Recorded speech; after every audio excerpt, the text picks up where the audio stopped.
La teoría de los actos del habla.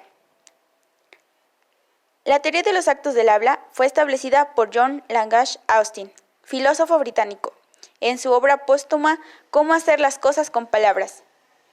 Este libro reúne una conferencia que él dio en 1955 en Harvard. En ella se plasma que la unidad básica de la comunicación no son las palabras o frases, sino los actos de habla. Austin distingue 3 actos de habla simultáneos en cualquier emisión lingüística, los cuales son: acto locucionario, acto de decir algo, es decir, corresponde al contenido del emisor, tiene que ver con los significados de las palabras, se divide en subactos. Acto fonético, acto de emitir ciertos ruidos. Acto fático, consiste en la emisión de ciertas palabras pertenecientes a un lenguaje. Y acto retórico, consiste en usar sonidos con cierto sentido y referencia, más o menos definidos. El siguiente acto que distingue Austin es el acto ilocucionario. Es un acto de llevar a cabo un acto al decir algo, como cosa diferente de realizar el acto de decir algo. Tiene que ver con la intención, finalidad o propósitos que tiene el emisor cuando realiza la emisión. Y por último, el acto perlocucionario, el cual corresponde con el efecto que el emisor produce en el hablante. Tengo sed.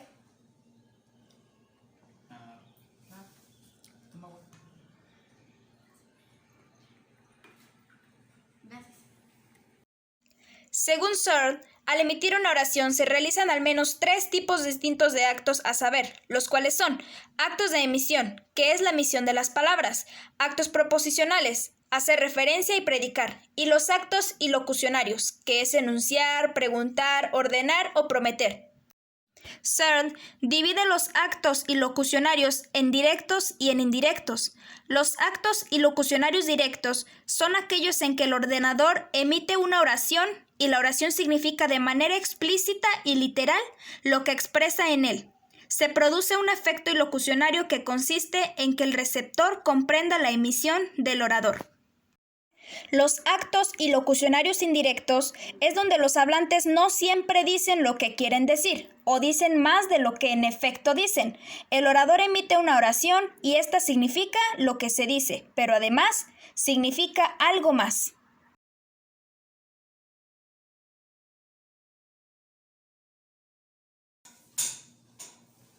Ay, mami, qué rico huele. Claro, hijita, no hay mejor cocinera que yo.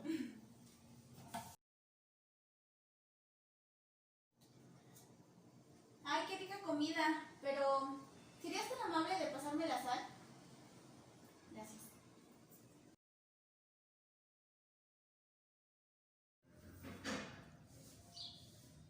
¿Qué haces?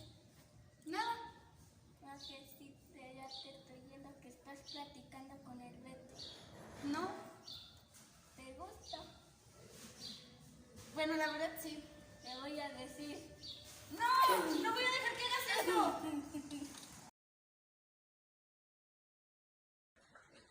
Otra de las categorías sería de expresión.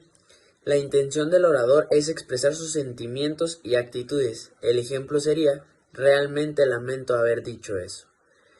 El otro sería de declaración. La intención del orador es provocar un cambio en el mundo a través de sus declaraciones. Por ejemplo, los declaro marido y mujer. De acuerdo con Searle, tales actos no se realizan por separado, pues al realizar un acto ilocucionario se realiza característicamente el acto de emisión y el acto proposicional. John Hurt señala que el proceso de la interpretación consiste en 3 operaciones básicas, que son el entendimiento, la transferencia y el resultado en la lengua término. Hay que considerar que para Herbert la transferencia significa todo lo que el intérprete realiza durante el lapso en el que escucha el mensaje. Por otra parte, Laura Berton señala que cuando los semiólogos o teóricos del discurso hablan del sentido, lo hacen a partir del punto final de un texto, ya sea de un párrafo, de un capítulo o de un libro. Sin embargo, los intérpretes no pueden esperar a que el orador termine su discurso para poder hablar sobre el sentido o empezar a interpretar.